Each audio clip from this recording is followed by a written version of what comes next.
साहब को मदऊ करता हूँ कि वो पैगंबर के इनकलाबी मिशन, पैगंबर के इनकलाबी किरदार पर गुफ्तगू करें और पैगंबर ने औरतों के लिए क्या कुछ किया और हमारे लिए क्या नमूना है, इसको 15 मिनट में मुख्तसरन बयान करें।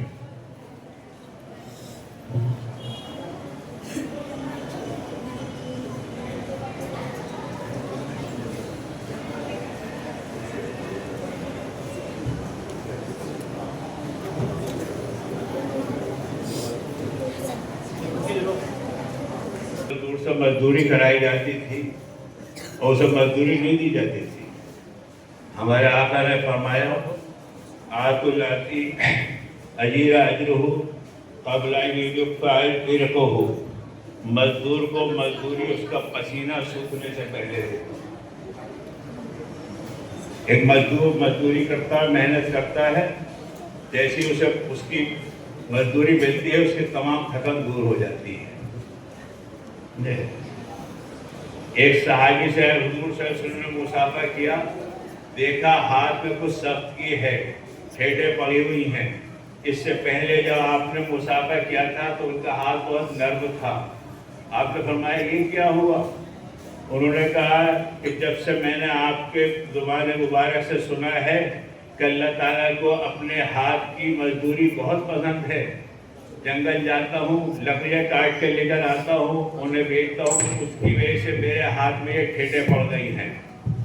आपने फरमाया या अखी नाबिल्ली यदक, ए भाई अपना हाथ मुझे दोबारा दो। और दिया और आपने वो हाथ छूट गया। और फरमाया ये हाथ अल्लाह ताला को इतना पसंद है जितना एक शहीद का हाथ पसंद है। हमारे जो मजदूर पेशा लोग हैं, कुदाल चलाते हैं, फावड़ा चलाते हैं, मजदूरी करते हैं, जिनके हाथ में ठेठे पड़ती हैं, उन्हें जब ये महसूस होगा कि अगर हमारे आका होते तो हमारा हाथ चूम लेते और कहा ये शहीद का हाथ है। आपने इनकलाब पैदा किया मजदूरों के लिए जिनके साथ जुल्म हुआ करता था। एक इनकलाब नहीं, औरतें जब बच्ची पैदा हुआ करती थी उसकी तफसील में नहीं जाता, कैसे कैसे वाकयात हैं कि हुजूर सल्लल्लाहु अलैहि वसल्लम की चीख निकल गई। वाकया सुन के 7 साल की बच्ची को एक सहाबी ने दफन किया। एक 7 साल की बच्ची को दफन किया, चीखें निकल गई हुजूर सल्लल्लाहु अलैहि वसल्लम की वो वाकया सुनकर। कुरान की आयत नाज़िल हुई, यह वो लिमन यशा उनासन यह वो लिमन यशा ज़ुकूर, अल्लाह जिसे चाहे लड़की दे, जिसे चाहे लड़का दे। वासिल इब्न अस्कर रहमतुल्लाह फरमाते हैं कि जब यह आयत नाज़िल हुई आका ने इरशाद फरमाया वो औरत बहुत मुबारक है जिसके पहले पेट से लड़की पैदा हो। आज हमारे यहाँ पहले तो लड़का ही पैदा होने देंगे। बड़े बड़े दीनदारों के चेहरे के जाविये बिगड़ते हुए देखे हैं कि लड़की पैदा होती है, लड़की पैदा होती है। आका ने इरशाद फरमाया जिस शख्स के 2 बेटियां पैदा हो, अच्छी तालीम और तरबियत करे उसकी और दीनदार जगह उसकी शादी कर दे, उसके लिए जन्नत का टिकट वाजिब है। लड़के पे कोई बात नहीं है, लड़के पे कोई बात नहीं। आका ने इरशाद फरमाया लड़की जन्नत का टिकट है। लड़की जो है वो नेकी है और लड़का जो है नेमत है। नेमत पर शुक्र अदा करना जरूरी है। शुक्र अदा नहीं करोगे तो पिटोगे अल्लाह ताला के। और लड़की तो नेकी है, नेकी तो जन्नत में लेके जाएगी। बच्चों के साथ ये मामला क्या, जिन्हें जिंदा दरगोर कर दिया जाता था। माँ के बारे में एक सहाबी ने पूछा सबसे ज्यादा उसने अखलाक का मुस्तहिक कौन है? आपने फरमाया तेरी माँ। दूसरी मर्तबा तेरी माँ, तीसरी मर्तबा तेरी माँ, चौथी मर्तबा बाप को फरमाया। एक बच्चा माँ के साथ बदतमीजी कर लेता है, बाप से तो डरता है, लेकिन 3 मर्तबा माँ को उठते हैं। अभी 3 दिन पहले, अभी चंद दिन पहले हमारी एक रिश्ते की खाला का इंतकाल हुआ संभल में। मैं लखनऊ से आया, उनकी ताज़ियत के लिए गया। जुमे के दिन असर के बाद मैं उनके बेटे से कहा माशाल्लाह आपने बहुत खिदमत की खाला की हमारी। वो कहने लगे उनके हक से ज्यादा हमने उनकी खिदमत की। मैंने ये लफ्ज मत बोलिएगा, आज जुमे में मौजूद थे, मैंने आज ही जुमे में बयान किया है। एक सहाबी ने अपनी माँ को हज कराया, कंधे पे बिठाकर तवाफ कराए, सब तो कंधे पे बिठाकर सफा मरवा मिना मुज़दलिफ़ा अरफात دوبارہ بکرے باندھنے کے لیے آئے ہیں، عمرۃ الوداع کرایا، سب انہوں نے سب کچھ کرایا، طواف وداع کرایا. آقا سے پوچھا کیا میں نے اپنی ماں کا حق ادا کر دیا؟ انہوں نے پیدائش کے وقت ایک کراہ لکھی تھی، ابھی اس کا بھی حق ادا نہیں کیا. یہ تو سمجھ نہیں بنتے، ذہن سے نکال لینا تو کہ تم نے ان کے حق سے زیادہ حق ادا کر دیا. اب جو آدمی ایمان جتنا ہوگا، جتنا دین ہوگا انسان کا اندر، الا الذین آمنوا وعملوا الصالحات سیجعل لهم الرحمن ودا، جتنا ایمان اسلام کے اندر ہوگا اتنے ہی عمل صالح ہوگا اور اتنی ہی آپس میں پیار و محبت ہوگی، ماؤں کی قدر کریں گے، اپنے بڑوں کا احترام کریں گے. لوگ یہ انقلاب رسول سے پہلے نہیں، آپ نے ماؤں حیثیت بتا دی. جنت ماؤں کے قدموں کے نیچے ہے، پاؤں گندیوں میں پڑتا رہتا ہے، جنت ماؤں کے قدموں کے نیچے ہے. دوستو کوئی معمولی چیز نہیں ہے. تو بالغ آقا نے ارشاد فرمایا ایک مرتبہ اپنی ماں کو محبت کی نظر سے دیکھو گے تمہیں حج اور عمرے کا ثواب ملے گا. صحابی رسول نے پوچھا یا رسول اللہ میں 100 مرتبہ اپنی والدہ کو محبت کی نظر سے دیکھوں؟ آپ نے اللہ کے خزانے میں کوئی کمی ہے، تمہیں 100 حج اور عمرے کا ثواب ملے گا. یہ تو محبت سے دیکھنے کی کا اجر ہے. اگر ان کی خدمت کرو گے تو کیا کچھ نہیں ملے گا، کیا کچھ نہیں ملے گا. یاد رکھو دوستو، والدین کے سلسلے میں ایک بات عرض کر دوں، جس نے اپنے والدین کے ساتھ برا برتاؤ کیا اسے اسی دنیا میں پیٹتا ہوا دیکھا. ایک بات مجھے یاد آئی، ہمارے دادا حکیم احسن صاحب وہاں منظور نواز صاحب کے چھوٹے بھائی، ہمارے یہاں سب لوگ پھاٹک ہے، اس میں ہم بیٹھے ہوئے تھے. 4 بھائی تھے ہمارے محلے میں، ایک کو بیوی نے مارا، ایک کی پولیس انکاؤنٹر میں مارا گیا، ایک حوالات کو مارا، سب بگڑے ہوئے تھے. ان کے باپ کوڑ ہی تھے لیکن سب بھائی کندھوں پہ لے جاتے تھے اپنے باپ کو. تو ایک مرتبہ چاچا سے کہنے لگا، ہم نے دادا کو چاچا کہا کرتے تھے، میں نے یہ جی بھائی بگڑے ہوئے ہیں لیکن والد کی بڑی خدمت کرتے ہیں. انہوں نے اپنے والدین کی بہت خدمت کی ہے، کیونکہ بیٹے کتنے بگڑے ہو ان کی خدمت ہونی، ان کی خدمت ہونی. دوستو ہمارے رسول نے انقلاب، اور صرف رحمت للمسلمین نہیں تھا، رحمت للمومنین نہیں تھا، رحمت للعالمین تھے. ایک ایک شخص کے بارے میں آپ کی فکر تھی کہ یہ جنت میں چلا جائے، جہنم میں نہ جائے. ایک یہودی بچہ آپ کے پاس آیا کرتا تھا، معلوم ہوا وہ بیمار ہے، آپ اس کی خیریت پوچھنے کے لیے گھر پہنچ گئے. سب حیران، گھر والے ہماری بچی کی خیریت پوچھنے کے لیے آئے. یاد ہے قرآن کہتا ہے ان اشد الناس الذین آمنوا الیہود، ایمان والوں سب سے دشمن یہودی ہیں. اور آپ لوگ دیکھ رہے ہیں حالات، جو لوگ دنیا کی خبروں سے واقف ہیں ان کی دشمنی، لیکن آپ خیریت پوچھنے کے پہنچ گئے. نرم ہو گئے گھر والے. آپ کو اندازہ ہوا اس کا آخری وقت ہے.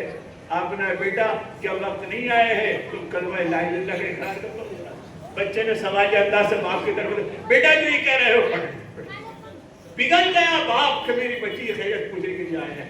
اس نے کلمہ پڑھا اور آپ دعائیں دیتے ہوئے آئے. اللہ کا لاکھ لاکھ شکر ہے کہ ایک بندے کو اللہ تعالیٰ نے جہنم سے بچا کر جنت میں لے گیا. دشمنوں کے لیے آپ رحمت تھے. میں تاریخ کی تمام روایتوں کو سامنے رکھ کر کہتا ہوں، مجھے تاریخ میں سب سے بڑا دشمن ایمان لانے سے پہلے سیدنا خالد رضی اللہ عنہ سے کوئی نہیں ملتا. حضور صلی اللہ علیہ وسلم کا ابو جہل وغیرہ بھی اتنے سب دشمن نہیں تھے جتنے کہ سیدنا خالد رضی اللہ عنہ تھے.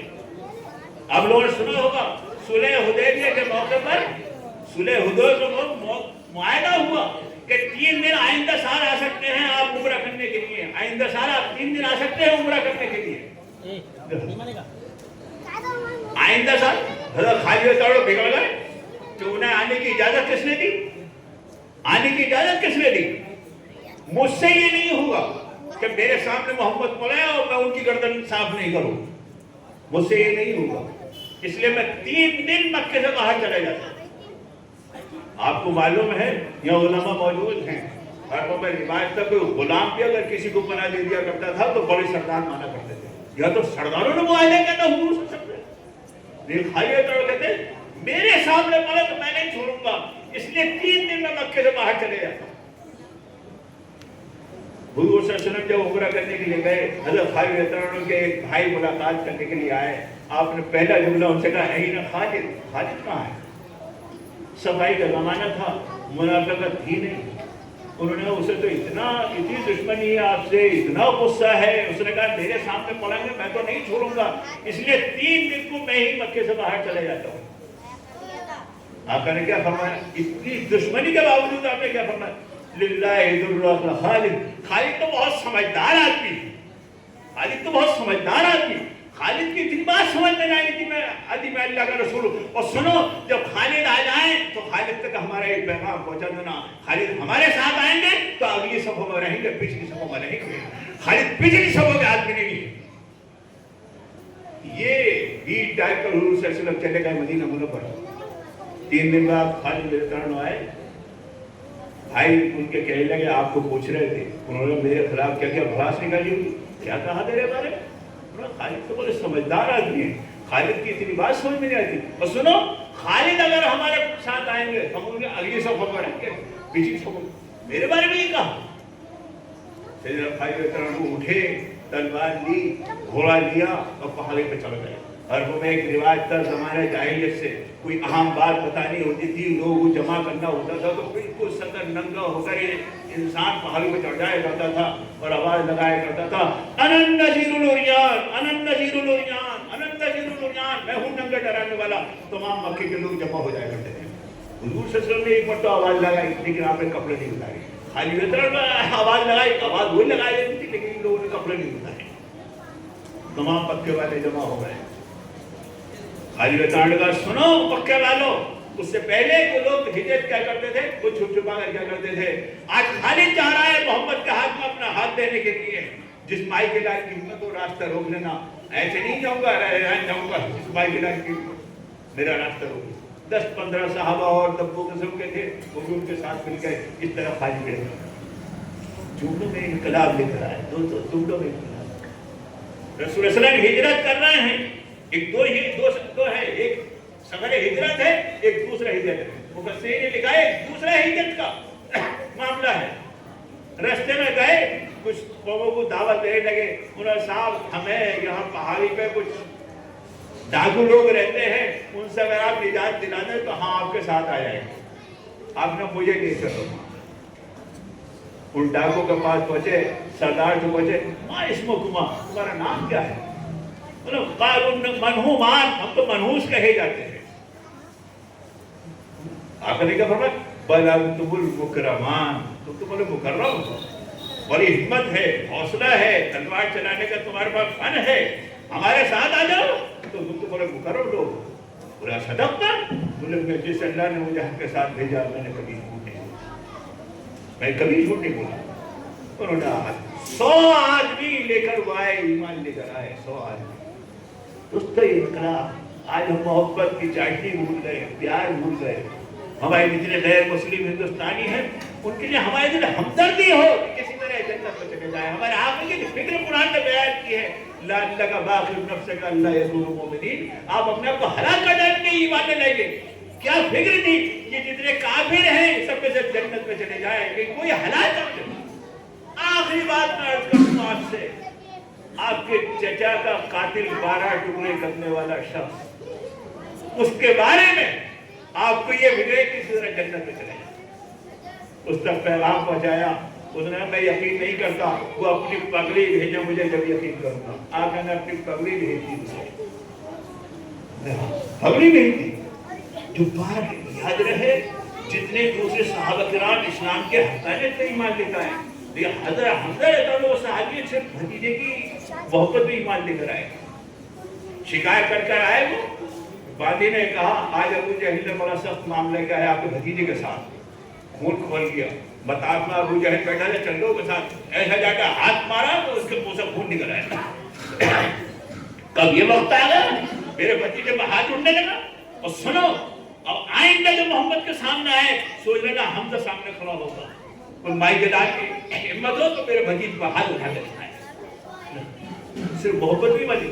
उन चचा के कातिल को 12 टुकड़े करने वाले, जिनका कलेजा चबा दिया गया था, नाक काट दी गई थी, कान काट दिए गए थे, उंगलियों को हाथ बना दिया गया था, कितना सब मांग की चीख निकल गई थी उनकी डांट देखकर। लेकिन उस शख्स के बारे में भी आपका ख्याल ये था किस तरह जन्नत में चला। दोस्तों इत्तला भी रसूल की पूरी जिंदगी عورتوں میں انقلاب، عورتوں میں انقلاب. ہمارے آج جتنی پریشانیاں ہیں وہ صرف اس وجہ سے ہیں رسول کی سیرت کو ہم چھوڑے ہوئے ہیں. بچیوں کی فکر ہمیں، جہیزوں کی. ہمارے آقا نے کیا فرمایا؟ آدم النکاح برکتن ایسرہ مؤونتن. سب سے زیادہ بابرکت نکاح ہوئے جس میں سب سے کم خرچہ ہو. وہاں تھانوی رحمۃ اللہ لکھتے ہیں نکاح ایک ایسی چیز ہے جس میں 1 پیسے کا خرچہ نہیں ہے. بولے چھوارے ہیں سنت ہے منتقل کرو، مہر ہے لا کر دو، لڑکی پہ تو کوئی خرچہ ہے ہی نہیں. آج ہمارا مسئلہ یہ ہے کہ لڑکی کسی کے پیدا ہو جائے، چلا موٹر سائیکل ہے تو منگنی میں دی جا رہی ہے. موٹر سائیکل ہے، ہار، زیورات یہ منگنیوں میں دی جاتی ہے. کس اس پہ ہے؟ آقا کا ہمارے فرمایا بابرکت نکاح وہ ہے جس میں سب سے کم خرچہ ہو، سب سے کم خرچہ ہو. لیکن نہیں صاحب اب تو پڑے پہلے اب حال نہیں، اب میدان پورے مال میں لیے جائیں گے. اس میں کیا دعوت کی ہے انہوں نے، 15,000 آدمی تھے، 20,000 آدمی تھے. دوستو جو غیر ضروری چیزیں تھی ان چیزوں میں ہم لگ گئے جو اصل مقصد تھا. یاد رکھے انسان کی زندگی میں جن چیزوں کی سب سے زیادہ ضرورت ہے اللہ تعالیٰ نے اتنی آسان رکھی ہے. ہوا کی ضرورت ہے اتنی سستے رکھی ہے، پانی اس کے بعد چاہیے وہ بھی اتنا سستا رکھا ہے. ایسی ایک نوجوان بچہ جوان ہو، بچی جوان ہو، اسے شوہر کی اور بیوی کی ضرورت ہے، وہ بھی اتنی آسان رکھی ہے، اتنی آسان رکھی ہے. ہم نے اسے مصیبت بنا رکھا ہے. اللہ تعالیٰ ہمیں اپنی زندگی کو حضور کی سیرت پر لانے کی توفیق نصیب فرمائے. ہر چیز میں ہمیں انقلاب نظر آئے گا، بچوں میں، مزدوروں کے حقوق، والدہ کے حقوق. حد یہ ہے کہ ایک صحابی جا رہے تھے، گوریا کے 2 بچے بیٹھے ہوئے تھے، آپ وہ پکڑ لیے. گوریا آئی بھاگی ہوئی، ان کو سر پہ پڑھنے لگی، آخر میں بیٹھ گئی کندھے میں، اسے بھی آپ نے ان کے ساتھ میں رکھ دیا. حضور صلی اللہ علیہ وسلم نے فرمایا، آپ نے فرمایا ماں نے کہا بچوں کے بغیر میری زندگی نہیں، اس لیے اس نے اپنے حوالے کر دیا، جاؤ اس بچوں کو وہیں پر رکھ کر آؤ. ایک اونٹ آیا آپ کے سامنے کڑکڑانے لگا، آپ نے فرمایا جبرائیل امین نے بتایا اس کے مالک کو بلاؤ، اس سے کھانا کم دیتا ہے اور اس کے اوپر سواری زیادہ کرتا ہے، کام زیادہ لیتا ہے. وہ مالک کو بلایا، کہا اسے کھانا زیادہ کرو کام کم لیا کرو. جانوروں کے لیے، چرندوں کے لیے، پرندوں کے لیے ہمارے نبی جو رحمت ہے انقلاب لے کر آئے. کوئی چیز ایسی نہیں ہے رسول کے انقلاب سے بچی ہو. اللہ تعالیٰ ہمیں سب کو رسول کی پوری زندگی آپ کی رحمت العالمین کو زندگی میں لانے کی اور دوسرے تک پھیلانے کی توفیق اسی فرمائے. الحمدللہ رب العالمین. میرا معمول ہے جو وقت دیا تھا اسے 1 منٹ زیادہ نہیں بڑھتے کوئی کرتا. اللہ تعالیٰ ہمیں اس گناہ سے معاف فرمائے کہ 10 منٹ بھی جائے، 15 منٹ بھی جائے اور ہم اپنے بیان کرتے چلے جائیں. اللہ تعالیٰ ہمیں صحیح بات کو صحیح انداز سے زندگی میں لانے کی، اس پر عمل کرنے کی توفیق نصیب فرمائے. الحمدللہ.